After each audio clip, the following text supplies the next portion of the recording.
Well, Firaxis in 2K, you really know how to mess with a guy's emotions. When it comes to strategic and tactical turn-based games, few do it better in my opinion than Firaxis. I absolutely love the modern XCOM series, and it's very reminiscent and almost as difficult as the XCOM games of old. So, as a Marvel fan and a fan of XCOM and just those tactical strategic turn-based games I mentioned before, it was very interesting to see the announcement of Midnight Suns. Although spelled differently and a much more robust cast of characters at your disposal, it's very similar in vein to the main idea of what the Midnight Suns Marvel Comics is about, which is diving deeper into the supernatural, darker, more occult side of the Marvel Universe. As I've said many times over, being a horror fan, as well as really enjoying supernatural elements and stuff like that, of course this is going to be my favorite part of the Marvel Universe, and it's really great to see it in video game form. And on top of that, you have Create-A-Player, which is a real Achilles heel for me when it comes to RPGs. Huge sucker for that feature, and I'm probably going to spend more time than I really should really customizing my character.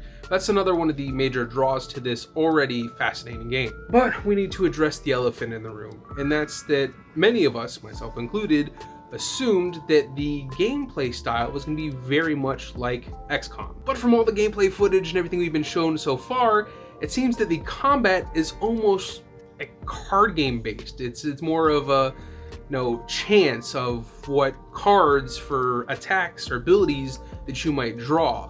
So it adds a new level of strategy to it because of that whole luck-based aspect to it.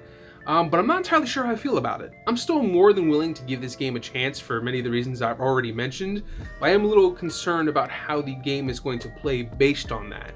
But to be honest, the more I see of it, the more it is kind of starting to grow on me. And again, besides the character creation, there's the robust roster that we've already seen so far, and I mentioned before, with some characters that I really enjoy, such as the Robbie Reyes Ghost Rider. We also have Captain America, we've seen Spider-Man. Unfortunately, we seem to be going with the same old trope as Venom being a villain, although in this case it looks like he's an unwilling participant in this as far as being on the villainous side. But I'm hoping maybe we can break him free of it and he can become a party member later on, but I doubt it. We'll see. But there's just so many different characters, it seems they kind of cover the bases for a lot of people. And of course, we can't forget some of the more mainstays from the actual Midnight Suns comics, such as Blade. I did already mention Ghost Rider, Doctor Strange, and so on. But yeah, Midnight Suns I'm definitely willing to take a leap of faith on, considering those that are behind it. And again, a lot of the concepts and what we've been shown so far has me very interested in playing. So one way or another, you can count on me playing this game and more likely streaming it on my Twitch channel. So if you're not already following me, be sure to do so. So 2K, just so you guys know, I did apply for the Next Maker program. Hopefully I get in. Hopefully I get to see some of the extra stuff in regards to Midnight Suns.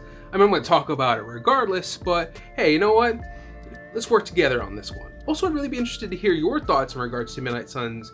What parts of it have you most excited? What characters do you think you're going to have on your team? And all that other good stuff. So be sure to go ahead and let me know down in the comments below. Also, be sure to like this video, share it with your friends, follow me, subscribe, and all that other good stuff, because you're going to see a lot more in regards to video games, tabletop, and so on this channel.